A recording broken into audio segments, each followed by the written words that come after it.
The English football pyramid is a massive, interconnected ecosystem. At the very top sit billionaire-backed Premier League titans, while thousands of local, semi-professional teams operate at the base. The FA Cup is the only arena where these two extremes meet. It's the oldest football tournament in existence, functioning as a brutal, single-elimination equalizer.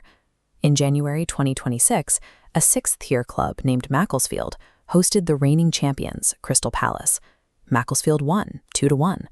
This chart shows the scale of the disparity. Crystal Palace was at the top of the pyramid. Macclesfield sat 117 places lower, operating in a different universe of funding, scouting, and infrastructure. These upsets are the vital lifeblood of the sport. They provide the narrative magic that sustains the competition's global prestige. But as Macclesfield achieved the impossible, the specific rules enabling these giant killings were being dismantled.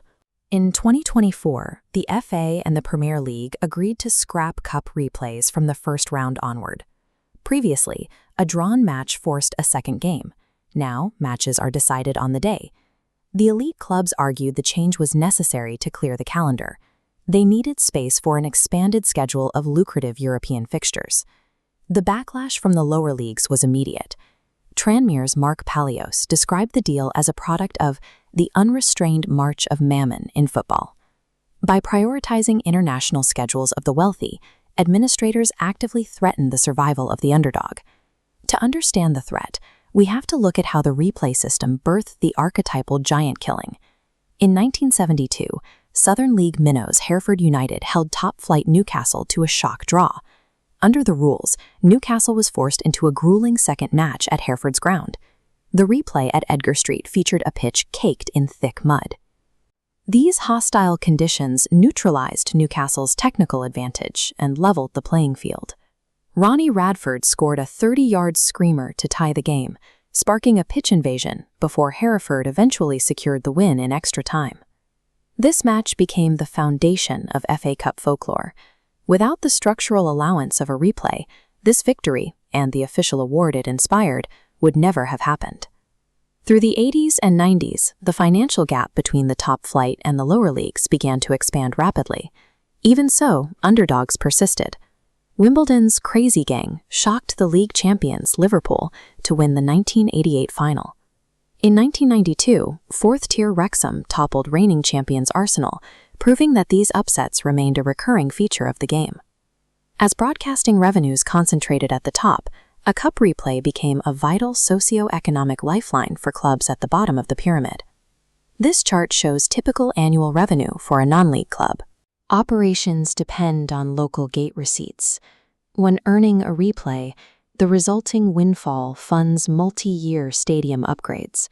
For a club at this level, that single extra game is transformative. Removing replays isn't just a scheduling tweak for the elite. It is an economic blockade that stops wealth from trickling down to the grassroots.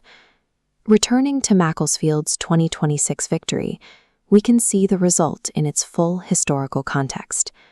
Prior to this match, the last time a reigning FA Cup champion was eliminated by a non-league team was in 1909. Macclesfield achieved this within the new, restricted system. Without a replay to fall back on, they had exactly 90 minutes to overcome the odds. The victory provided a tangible reminder that, despite a century of financial consolidation, the outcome of 90 minutes is still decided by players rather than balance sheets. However, this miracle occurred in the shadow of a permanent structural decline for the underdog. The era of muddy, drawn-out battles that forced elite stars into local, dilapidated grounds is effectively over.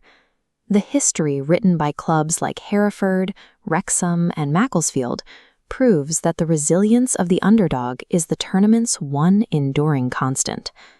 Administrative rules have been rewritten to protect the modern titans, but the FA Cup continues to prove that giants can still bleed.